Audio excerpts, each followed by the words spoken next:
Hi everyone, it's Natalie Clark again with Grieving Plus. Today's video I would like to share with you because I think it really illustrates well what I mean when I say that grief integrates itself into all parts of your life. A lot of the readings and the research that I did when I was first getting into grief work sort of talked about grieving like this thing that you take time to do, or you set aside time to do, and that wasn't necessarily helpful for me. I had just lost a child, but I was still a parent, and I had a 1.5-year-old that was very much needing of my attention, and I was still a wife, and I was still working, and I was still doing everything that I had been when my son was alive. And what I needed to do, and very quickly, was to figure out how to get back to my life and how to live my life while I was grieving. So this past weekend, my son, my living son, broke his arm. I know, terrible.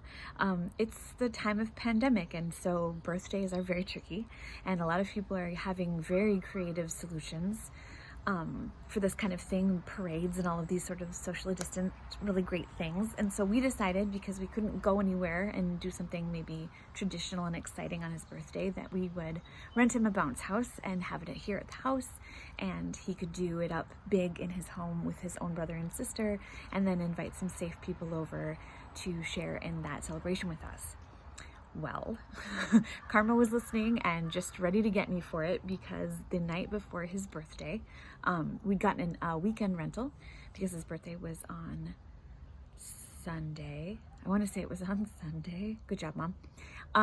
But the place wasn't open over the weekend, so we got it on Friday, and we're gonna bring it back on Monday. And how cool was that? So many days of bounce house, really fun, big, exciting weekend for all of my kids, but most especially the birthday boy. And on Saturday evening, as we were sort of getting ready to be done with our day, his father joined him in the bounce house. They were having so much fun, and he bounced funny and collided with my husband at a speed only a 3-year-old can manage in such a small space, and actually fractured both of the bones in his forearm.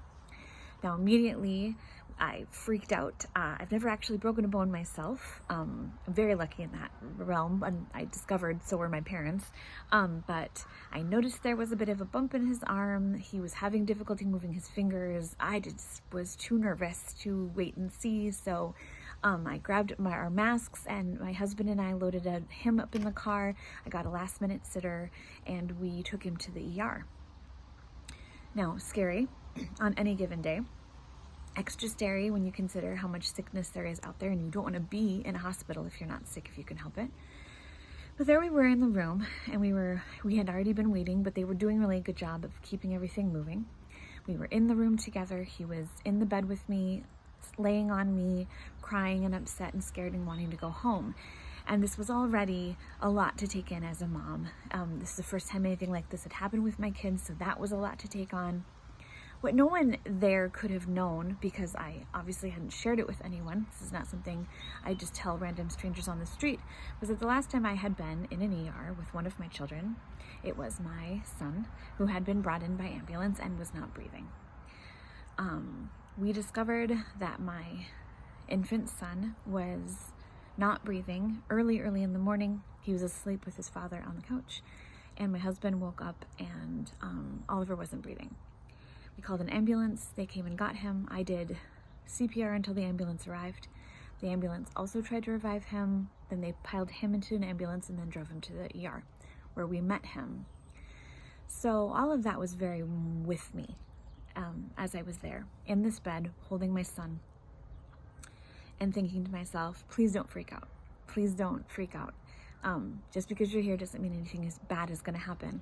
And I'm having this sort of internal war with myself, trying to keep myself calm and be the mom in the situation. You have to listen to the doctors and what everyone is saying. It's your job to take it all in and then relay it to your child in the most calm and supportive and loving way possible.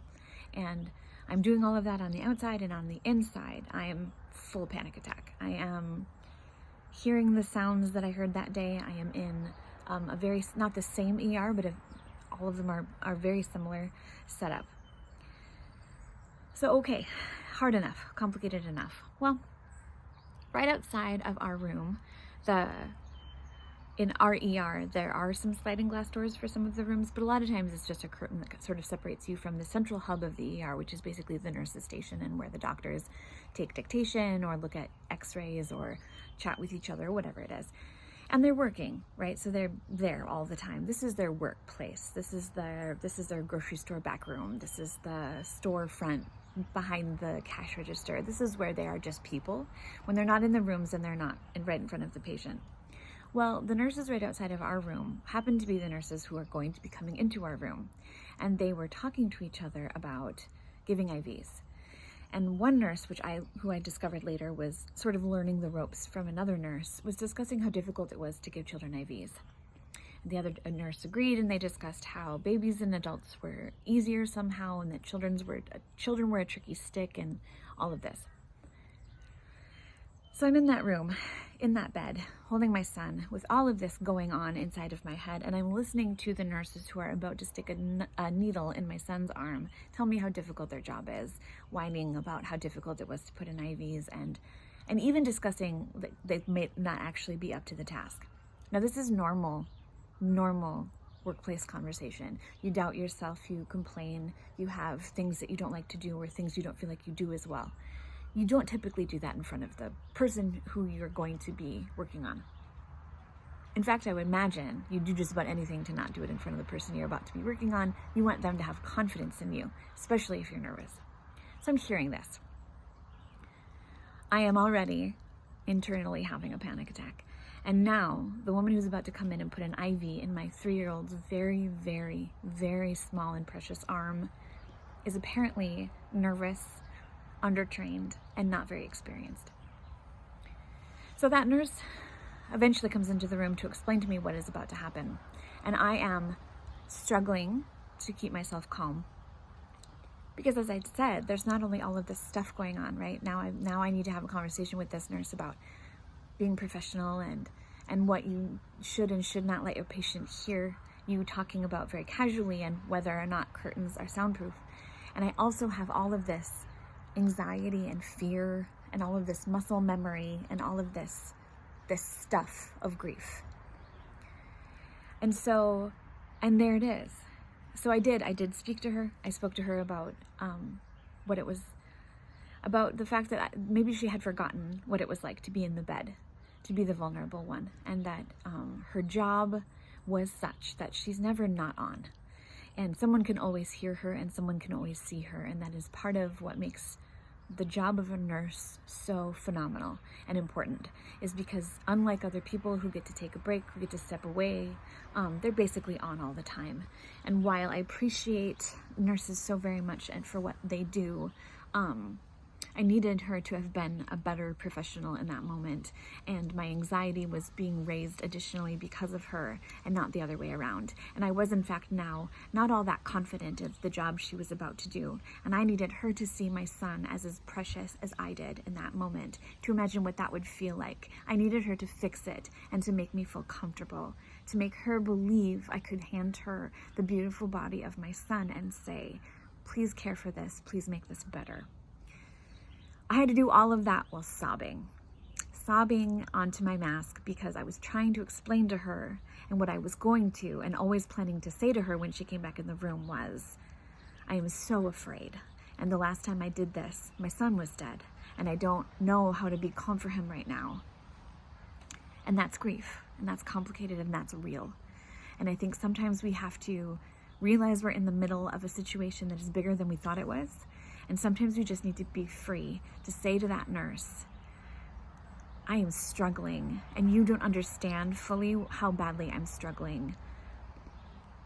And that's okay, but I need you to know.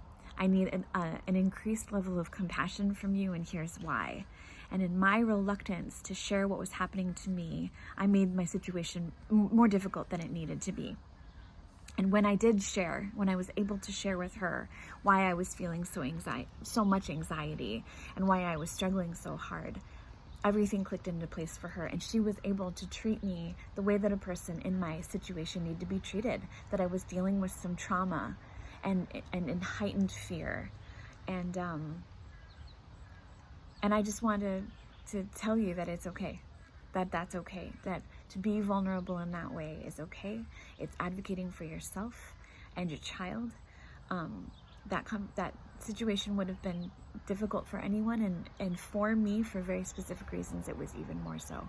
And you give people the chance to be there for you and to show you additional compassion when you make them aware of your situation. And you have to be a little bit vulnerable, but what you get in return is what you need. And so there it is. 5 years later, this still weaves its way into the good and the bad of my day, and it's okay. And I just encourage you to share when you need to share, and if not with the nurse, share with somebody who can help you to have a better experience and who can help you feel as safe as possible.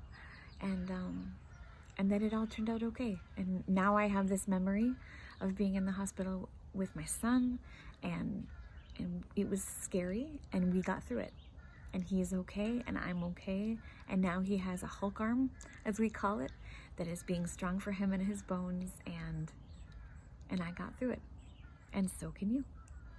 So there you go, living it absolutely every day, and doing the very best I can. And some days are much harder than others, but some days are easier too. So I hope you have a wonderful day, and I'll see you next time.